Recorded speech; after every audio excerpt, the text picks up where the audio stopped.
Welcome back to your channel new vlog. আশা করি তোমরা সকলে ভালো আছো, আমিও খুব ভালো আছি। আর আমি বেশ ভালো আছি, সব কিছু ঠিকঠাক আছে। শুধু আমার একটাই প্রবলেম হচ্ছে, সকালবেলা ঘুম থেকে উঠে না একটু মাথা ব্যথা করছে আর একটু ক্লান্ত লেগেছে। তার জন্য আমাকে আধা ঘন্টা ঘুমিয়ে নিতেই হচ্ছে। দেন তারপরে আমি কাজবাজ শুরু করছি। এবার কাজবাজ শুরু করে ওই 11টার থেকে কাজ শুরু করি। কাজ শুরু করে শেষ হতে হতে ওই 11টা 12টা 15-র মধ্যে আমার শেষ হয়ে যায়, স্নানও কমপ্লিট হয়ে যায়। এবার এখন তারপর ব্লগটা স্টার্ট করি। তারপরে রান্নাবান্না, খাওয়া দাওয়া সব কিছু করা। আজকে মাছের ঝোল, ভাত, পটল ভাজা এসবই করা হয়েছে। আর এক্সট্রা দুটো মাছ ভাজা আছে, সেই দুটো কালকের জন্য। আজকে আর মাছ ভাজা খাবো না, এক্সট্রা ভাল লাগছে না, প্রচণ্ড গরম। এই তো ছোটো তোয়ালেটা নিয়ে আমি সব জায়গায় ঘুরে বেড়াচ্ছি, কী আর করব। আর এখন বিকেলবেলার দিকে আমি একটা পোস্ট করেছিলাম অবশ্যই ফেসবুক পেজে অলওয়েজ বি হ্যাপি নামে। পোস্টটা অ্যাকচুয়ালি ইন্ডিয়া পাকিস্তান খেলা দেখে পোস্টটা করেছে। অনেকে ভালো লাগতে পারে, আবার খারাপও লাগতে পারে, কিন্তু যেটা সত্যি সেটাই বলেছে।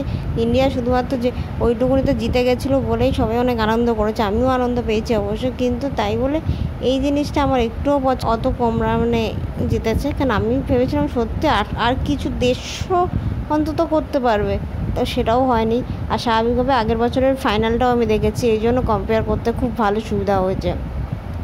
আর আমরা যখন সবাই খেলা দেখি, ভালোবেসেই দেখি, আর তাদেরও ভাবা উচিত। যাই হোক, আমার ব্লগের মাধ্যমে কিছু কথা হয়তো বললাম। এখন জানি না, অনেকে ভালো খারাপ লাগতেই পারে, কিন্তু প্লিজ কিছু করা যাবে না।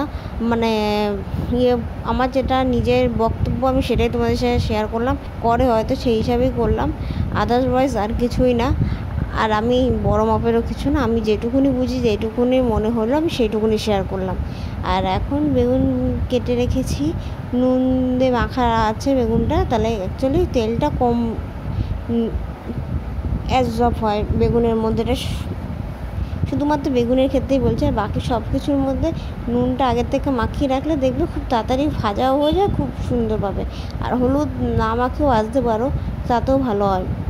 সেটা তুমি সাদা তেলেও ভেজে রাখতে পারো বা সর্ষের তেলে ভাজলে, হলুদ না দিয়ে ভাজলেও হয়। আর দেখতে পাচ্ছ ঘেমে অস্থির হয়ে গেছে, এইভাবে থাকা যাচ্ছে না। তো চলো ভিডিওটা এখানেই শেষ করলাম।